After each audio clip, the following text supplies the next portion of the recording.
Well, good morning, guys. Good morning. And I am so glad that you are here with me on today.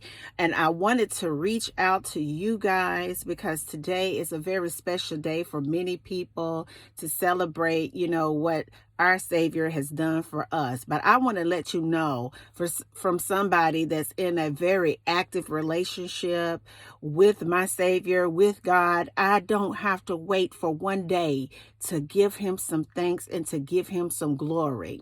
So when I was in the midst of just praying and reading this morning and kind of studying this morning, the Lord touched my heart and he wanted me to let you know that he has said to your enemy to loose them and let them go.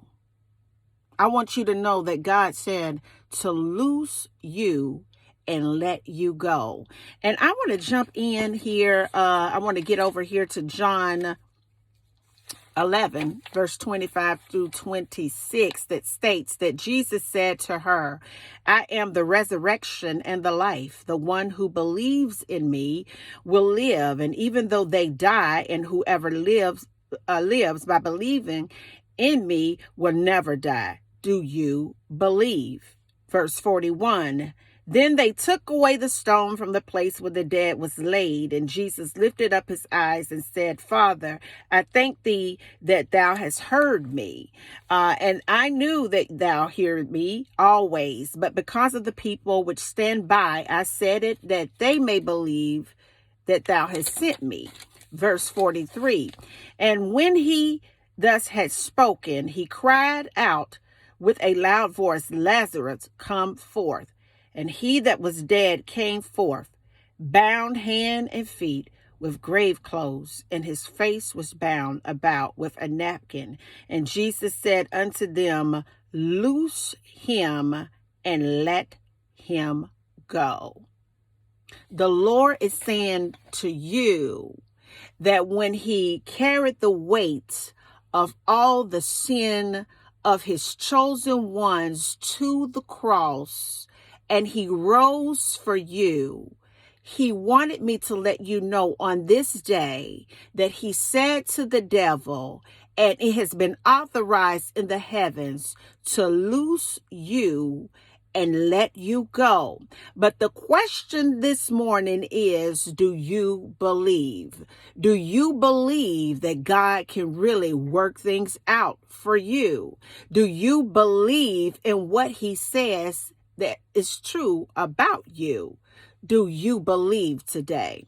See, it's very interesting that the enemy wants you to not only have belief, because he knows that belief is the key to you being free and loosed in this atmosphere to rewrite your story so that it could be his story, so it could be her story. But what he wants to do is perpetuate the same familiar circumstances and strongholds and sins that have been handed down from generation to generation.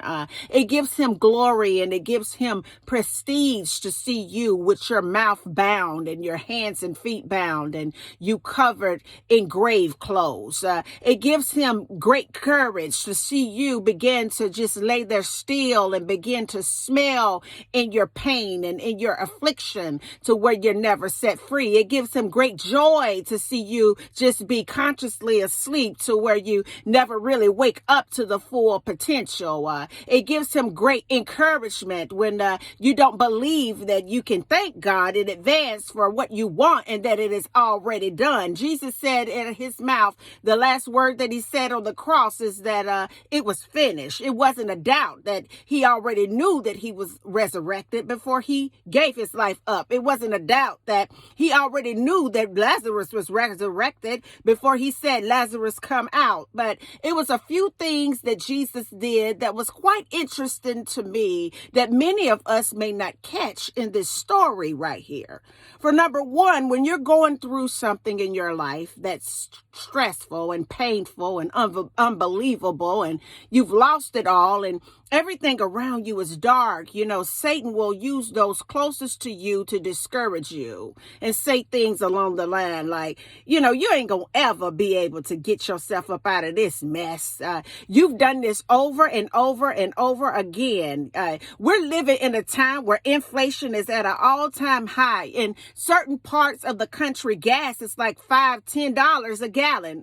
We're living in times where it takes a whole lot to own a home. I mean, you can't make it on that small amount of income. And why don't you go ahead on and stop dreaming and believing about this old unseen crap and go ahead and fall in line and be a minion, be of small faith, be of a small mind. Who do you think you are? If you had just done this in your younger years, or if you had just went down this road, if you would have just done this, your life wouldn't stink. Your circumstances won't smell. But I am letting you know that God is looking for radical people. He's looking for somebody to be radical about their life. He's looking for people to be radical about the unseen. He's looking for people to kind of deep dive into the 5 dimension, baby, because that is where you came from. He's looking for somebody that just have the seed, a mustard seed faith to believe that any mountain in your life could be moved.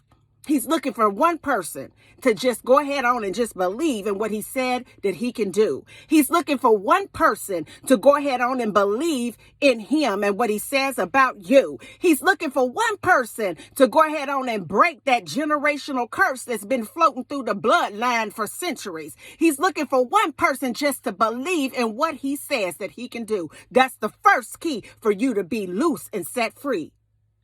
Believe. The second key is giving thanks in the midst of whatever is going on in your life.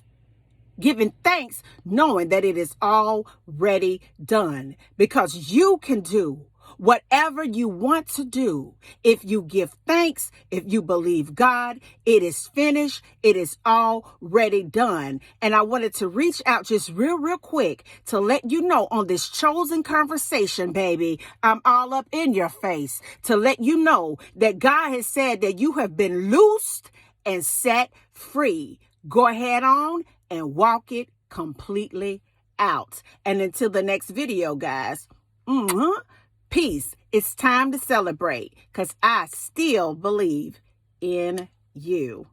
Bye now.